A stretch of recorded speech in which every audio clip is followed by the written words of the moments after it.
Nous allons parler dans cette vidéo des ensembles disjoints et des ensembles complémentaires.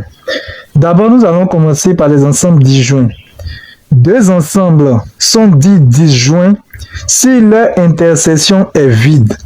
Je vais expliquer tous ces thèmes tout à l'heure. L'ensemble vide se note, on met 0 et on barre. Voici un exemple pour mieux vous faire comprendre. Soit A et B, deux ensembles finis tels que A est égal 1, 2, 3 et B est égal 7, 8, 9. On nous demande de déterminer l'intersection de A et puis B. Cette écriture-là signifie l'intersection de l'ensemble A et de l'ensemble B. Et ça se lit A inter B. Maintenant, qu'est-ce que signifie A inter B? Ce sont les éléments qui sont à la fois dans l'ensemble A et dans l'ensemble B. Donc, on va voir. Regardons l'ensemble A ensemble. Nous avons 1, 2, 3. L'ensemble B, nous avons 7, 8, 9. Est-ce que 1, le nombre 1 là, est-ce qu'il se trouve dans B? Il est dans A, c'est vrai, mais est-ce qu'il est dans B? Non, il n'est pas dans B. Or, nous, on cherche les éléments qui sont dans A et en même temps dans B. Quand on prend 2, 2 est dans A, mais il n'est pas dans B. Quand on prend 3, 3 est dans l'ensemble A, mais il n'est pas dans B. C'est de la même façon que 7 est dans l'ensemble B, mais il n'est pas dans A. 8 est dans l'ensemble B, mais il n'est pas dans l'ensemble A. 9 aussi est dans l'ensemble B, mais il n'est pas dans l'ensemble A. Cela signifie qu'il n'y a aucun élément qui est à la fois dans les ensembles A et B. Donc nous pouvons dire que A inter B là ne contient aucun élément. C'est un ensemble qui est vide. On va appeler cela ensemble vide. Donc A inter B nous donne ensemble vide. Maintenant, comme A inter B donne ensemble vide là, cela signifie que A et puis B là sont disjoints. A et B sont disjoints. À présent, nous allons parler du complémentaire d'un ensemble. Je vais vous donner un exemple pour pouvoir comprendre cette notion de complémentaire. Vous voyez, nous avons l'ensemble des nombres entiers naturels. L'ensemble des nombres entiers naturels, c'est 0, 1, 2, 3, 4, 5, 6, 7, 8, 9, 10, ainsi de suite. Maintenant, dans l'ensemble des nombres entiers naturels, depuis la classe de 6e, on nous a parlé des nombres pairs. Les nombres pairs, ce sont les multiples de 2. Ou bien aussi, pour les reconnaître plus facilement, c'est les nombres qui se terminent soit par 0, par 2, par 4, par 6, par 8. Maintenant, nous tous, on sait très bien que parmi les nombres entiers naturels, on a les nombres pairs. Maintenant, si un nombre n'est pas pair, c'est que ce nombre-là est impair. Donc, quand on prend l'ensemble des nombres entiers naturels, il y a les nombres qui sont pairs. Donc, les nombres pairs, c'est une partie de l'ensemble des nombres entiers naturels. Maintenant, le complémentaire des nombres pairs dans l'ensemble des nombres entiers naturels, ce sont les nombres impairs. Vous voyez, ils sont complémentaires, les deux se complètent. Ils sont les nombres impairs. Donc, on va donner la définition maintenant. On nous dit soit E, un ensemble, et A, un sous-ensemble de E. Ça veut dire quoi? A là, c'est une partie de l'ensemble E. Si on dit par exemple les habitants de l'Afrique. Après, maintenant, on dit les habitants de la Côte d'Ivoire. Donc, vous voyez, la Côte d'Ivoire est une partie de l'Afrique. Donc, le grand ensemble ici, E, c'est comme par exemple, c'est l'Afrique. Et le sous-ensemble A, c'est par exemple la Côte d'Ivoire. Vous voyez, donc, le sous-ensemble, c'est une partie du grand ensemble E.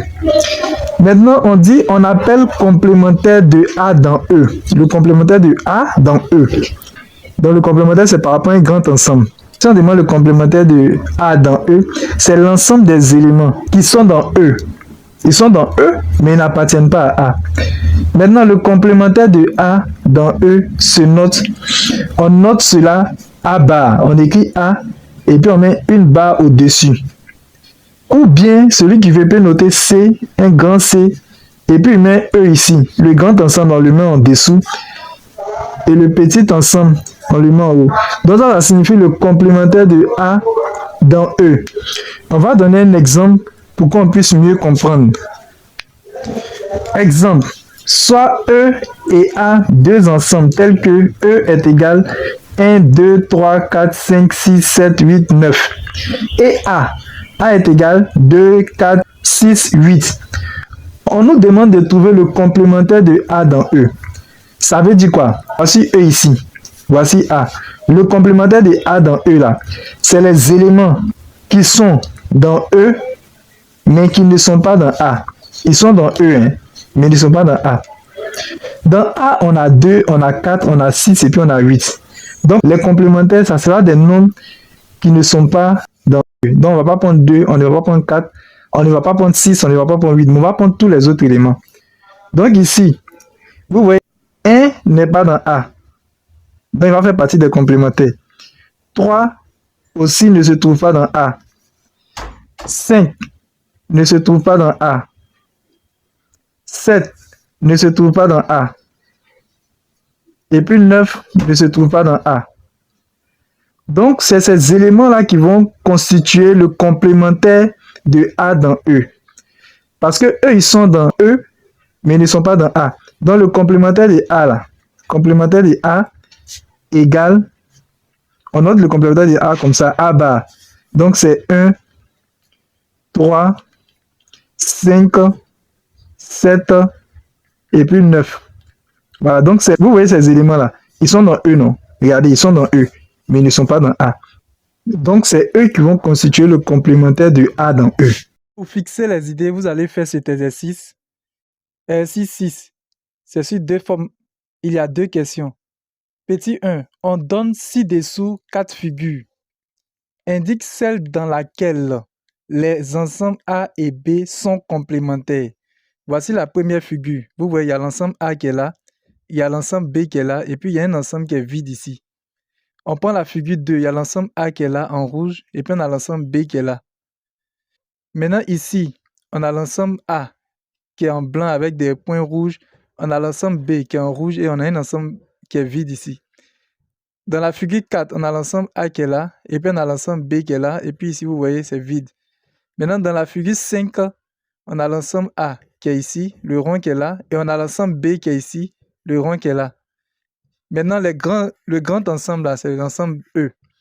Maintenant, deuxième question. On considère l'ensemble suivant. K est égal 0, 1, 2, 3, 4, 5, 6, 7. Donc ça, c'est l'ensemble K. Petit a, soit P. P, c'est l'ensemble 0, 2, 3, 5, 6.